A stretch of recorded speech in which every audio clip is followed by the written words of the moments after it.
Tired of clicking around Google Calendar just to change your view?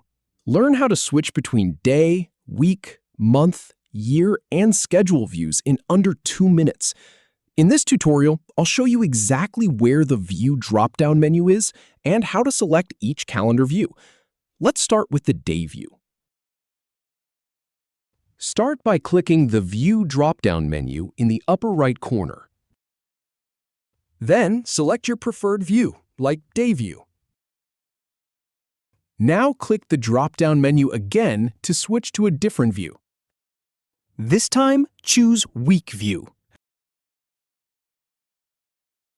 Click the drop-down menu once more. Then select Month View.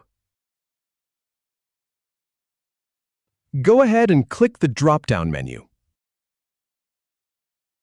Now pick Year View.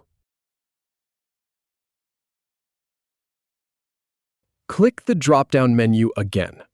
Finally, select Schedule View. You can switch between day, week, month, year, schedule, or 4 days views. If you have any feedback or if any info is inaccurate, please leave a comment below. We'll do our best to answer or redo the video if needed. Thanks for watching.